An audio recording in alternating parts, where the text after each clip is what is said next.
নমস্কার বন্ধুরা, তো আজকের বাড়িতে একদম ঘরোয়া পদ্ধতিতে চিকেন মোমো বানাবো, তারই একদম জোগাড় করে নিয়ে চলে এসেছি সন্ধ্যেবেলা টিফিনে। তো এখানে দেখো কী কী জোগাড় করে দিয়েছি, তোমাদের দেখিয়ে দিয়েছি। পেঁয়াজ নিয়েছি, আদা রসুন একটু কুচিয়েছি, ধনেপাতা, একটু কাঁচা লঙ্কা, ব্যাস। আর এই যে চিকেনটা নিয়েছি এটা পুরো বোনলেস, একটু ধার নেই।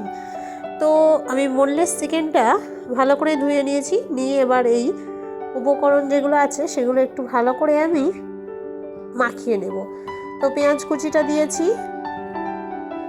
আদা রসুন বাটাটা দিয়েছি, এদিকে ধনেপাতা একটা ছিল একটাই দিয়েছি, আর কিছু কাঁচা লঙ্কা কুচানো। এরপর মশলা হিসেবে দিচ্ছি নুন স্বাদ মতো,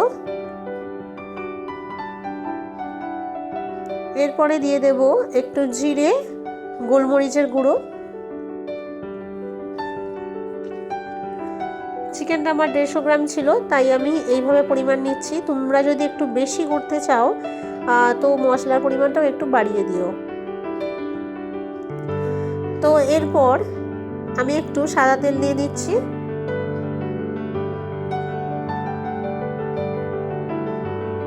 এরপর চিকেনটা আমি হাত দিয়ে ভালো করে মেখে নেব, যাতে সব উপকরণগুলো বা সব মশলাগুলো চিকেনের গায়ে ভালো করে লেগে যায়। তাহলে মোমোটা ভীষণ টেস্টি হবে, একদম দোকানকেও হার মানাবে। তো দেখো হাত দিয়ে ভালো করে আমি চিকেনটাকে মেখে নিচ্ছি, নিয়ে 15 থেকে 20 মিনিটের মতো রেস্টে রেখে দেবো। মাখার সময়টা তোমরাও ভালোভাবে মাখাবে, একটু ধৈর্য ধরে মাখাবে, যাতে সব রকম মশলা চিকেনগুলোয় ভালো করে মিশে যায়। সব জিনিস তাড়াহুড়ো করলে হবে না, একটু আস্তে আস্তে করবে, তাহলে দোকানের থেকেও ভালো হবে। তা না হলে চিকেনগুলো যদি মশলার মধ্যে না ঠিকঠাকভাবে মাখানো হয় তাহলে ভালো হবে না, তখন বলবে আবার যে দিদিভাই ঠিকঠাকভাবে বানানো হয়নি। তাই সেই জন্য তোমরা হালকা হাতে কাজ করবে। তো সয়া সস এতে দেয়, কিন্তু সয়া সস আমি দিলাম না, হালকা ডিফারেন্ট করলাম, একটু টমেটো সস দিলাম, যাতে বাড়ির বাচ্চারাও ভালোভাবে খেতে পারে।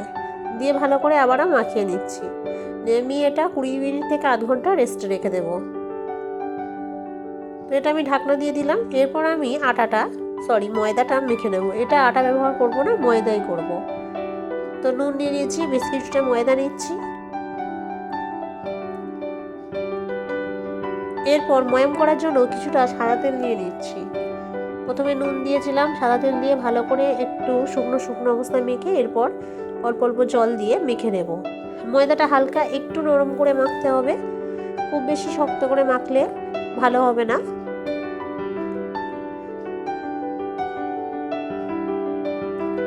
তো আটার ডোটা দেখো আমি কিভাবে তৈরি করি। এটা তৈরি করে আবার আমি সাদা তেল মাখিয়ে প্রায় 10 থেকে 15 মিনিটের মতো রেস্টে রেখে দেবো। তো দেখো মাখানো হয়ে গেছে। এরপর আমি 10 থেকে 15 মিনিটের মতো এটা আমি রেস্টে রেখে দিচ্ছি। তোমরা চাইলে এটা ভিজে কাপড় দিয়েও ঢাকনা দিয়ে রেখে দিতে পারো, কিন্তু আমি এমনি জাস্ট ঢাকনা দিয়ে ঢেকে দিচ্ছি। এরপর ফিরে আসবো 15 থেকে 20 মিনিট পরে। তো দেখো ফিরে এলাম। এরপরে লেচিটা কেটে নেব। কতটা নরম হয়েছে দেখো ময়দাটা। এরপর একদম লুচির মতো লেচি কিংবা তারও ছোটো লেচি করবে, করে ময়দা দিয়ে বেলবে। এটা কোনো মতেই তেল দিয়ে কখনোই বেলবে না, দিয়ে একদম পাতলা করে ভালো করে গোল করে বেলে নেবে।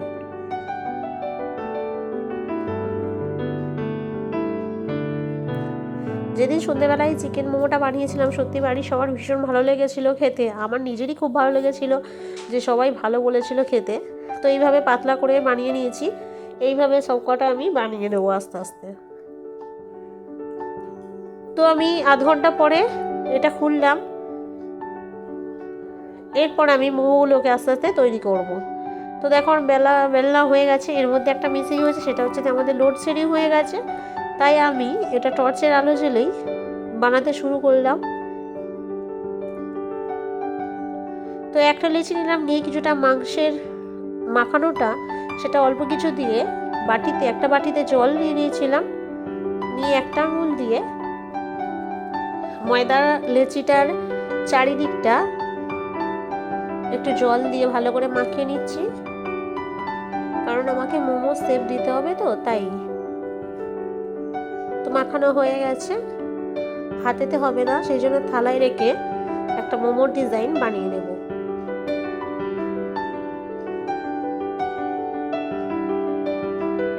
দেখো মোমোর 3-4 রকম 5 রকম ডিজাইন হয়, যে যেমন পারে তেমন করে। আমি তোমাদের 2-3টে দেখাবো, সেইভাবেই আমি সব কটা করে নেব।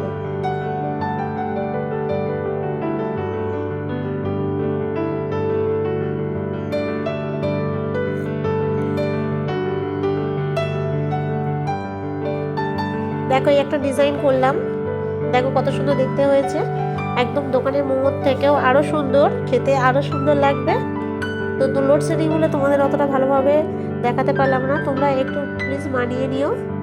তো নেক্সট আর একটা শেপ করবো, এর থেকে আরেকটু বেশি চিকেনের পুর দিলে ভালো হতো, কিন্তু আমাদের বাড়ির ক্যান্ডিডেট অনেকগুলো, তাই হচ্ছে আমাদের একটু অল্প অল্প করে চিকেন দিয়ে পুর ভরাতে হচ্ছে।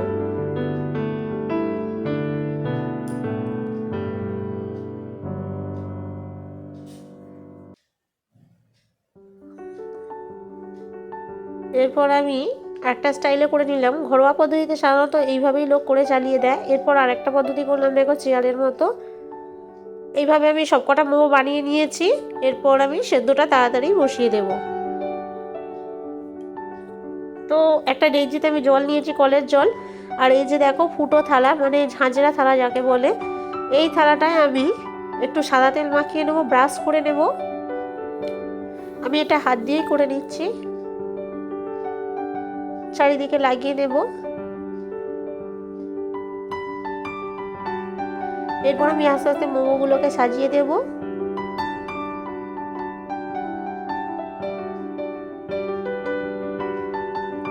তো দেখো আমার মোমোগুলো সাজানো হয়ে গেছে, এবার ঢাকনা দিয়ে ঢেকে দেব। দিয়ে গ্যাসটার ওভেনটাকে আমি জেলে নেব, দিয়ে জলটা বসিয়ে তার উপরে মোমোর থালাটা বসে আবার ঢাকনা দিয়ে ঢেকে দেব। তো ফিরে আসবো 10 মিনিট পর। তো 10 মিনিট পর ফিরে এসেছি, একবার দেখি। এই দেখো কত সুন্দর মোমোগুলো ফুলে ফুলে গেছে, দেখো আরেকটু বাকি আছে, আরেকটু পরে এলেই হয়ে যাবে। আর 2 মিনিট পরে এলাম, আসার পর দেখো মোমোগুলোর কালার একদম চেঞ্জ হয়ে গেছে।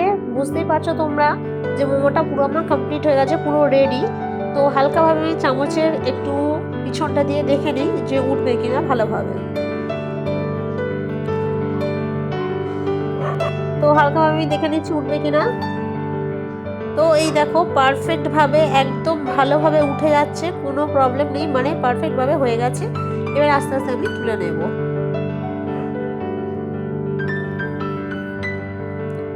তো বন্ধুরা একদম ঘরোয়া পদ্ধতিতে কেমন বানানো হলো আমার এই মোমো রেসিপি, আর হচ্ছে তোমরাও বাড়িতে বানাও এইভাবে, সম্পূর্ণ এইভাবে একই রকমভাবে।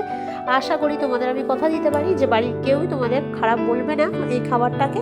তো আমার আজকে ভিডিও এই পর্যন্তই, কেমন লাগলো অবশ্যই কমেন্ট বক্সে জানিয়ে চ্যানেলটা সাবস্ক্রাইব করে আমার পাশে থেকো। তো চলো বন্ধুরা, টাটা, আবার দেখা হবে অন্য রেসিপির অন্য ভিডিওতে।